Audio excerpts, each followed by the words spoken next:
Bonjour et bienvenue sur la chaîne Le Secret du Samadhi. Combien de fois vous êtes-vous fixé de nouveaux objectifs, mais vous êtes-vous laissé distraire en cours de route? Aujourd'hui, Bouddha va vous aider à conserver votre motivation. Et à la fin de la vidéo, vous découvrirez un grand enseignement. Un jour, un moine au service du monastère écrivit une lettre à son supérieur pour lui demander de lui envoyer quelqu'un pour l'aider. Le maître réunit alors tous ses disciples, leur lut la lettre et leur dit « Je voudrais envoyer 5 d'entre vous d'ici. » L'un d'entre eux dit « Maître, une seule personne est expressément demandée. Pourquoi en envoyer 5 ? Vous saurez plus tard si tous ou un seul arriveront. La route est longue et les distractions nombreuses. »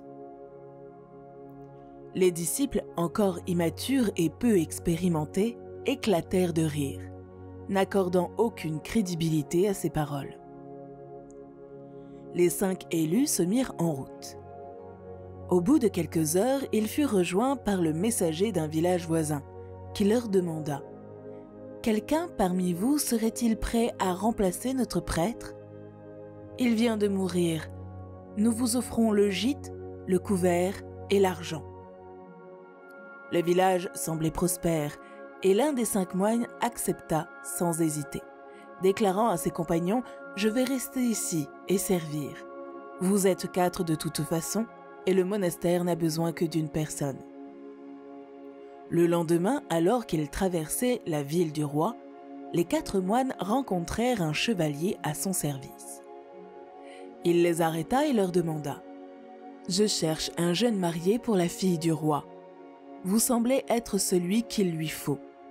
Si vous êtes prêt à vous marier, tout ce que possède la princesse sera à vous. » Le moine, désigné par le chevalier, voyant l'occasion tentante de s'installer définitivement, accepta l'offre et quitta le groupe. Ses frères réalisèrent qu'ils n'étaient plus que 3 et que leur maître avait raison. La route était pleine de distractions. Ils décidèrent donc d'être plus attentifs. La nuit tomba et ils se perdirent. À un moment donné, au loin, ils virent une lumière et la suivirent. Elle les conduisit à une maison, habitée par une jeune fille. Cette dernière, entendant des bruits, sortit et dit « Vous êtes des envoyés de Dieu ? J'attendais mes parents qui ne sont pas encore rentrés. J'ai peur de rester seule toute la nuit, mais la Providence vous a fait venir.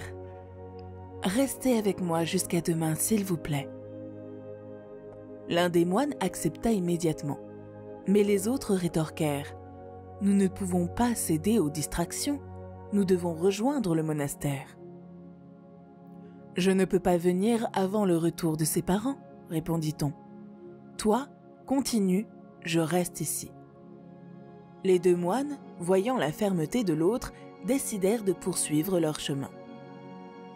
Le lendemain matin, alors qu'ils traversaient un autre village, ils rencontrèrent un groupe important d'athées qui les interpellèrent. L'un d'eux leur dit « Vous êtes venus jusqu'ici, maintenant vous devez nous prouver que ce que dit Bouddha est vrai. Je vous mets au défi. » Pris par le sens du devoir, l'un des 2 moines accepta le défi. L'autre intervint et le réprimanda. « Que fais-tu ? As-tu oublié que nous devons poursuivre notre voyage sans nous laisser distraire ? Qui sait combien de temps cela prendra ? Nous devons atteindre le monastère et y accomplir notre service. » Son compagnon répondit « Je suis désolé. Même si ma vie entière sera gâchée, je resterai ici et prêcherai la vérité. Je suis un dévot de Bouddha, et cet homme a remis en question ses philosophies. Je vais convaincre ce village de sa grandeur. Tu peux partir, le monastère n'a besoin que d'un seul d'entre nous de toute façon. » Rempli de son ego, le moine resta parmi les athées. Seul l'autre, qui avait la vraie motivation, accomplit la tâche qui lui avait été confiée. Comme vous le voyez, dans la vie de chacun, les objectifs fixés ne sont pas toujours atteints. Souvent, quelqu'un ou quelque chose s'interpose entre vous et la réalisation de votre objectif. Si vous voulez réussir dans la vie, vous ne devez pas vous laisser distraire par quoi que ce soit. Vous devez rester concentré sur votre objectif et non sur ce que vous rencontrez en chemin. Toutes les distractions ne vous mèneront pas à de nouveaux succès. Beaucoup d'entre elles visent à votre destruction. Et vous est-il déjà arrivé de ne pas terminer quelque chose ? Ou êtes-vous toujours concentré sur l'accomplissement de tous les projets sans tomber dans les distractions ? Écrivez-le dans les commentaires et abonnez-vous à la chaîne. Le maître attend de vous enseigner de nouvelles leçons. Et n'oubliez pas, Bouddha vous bénit.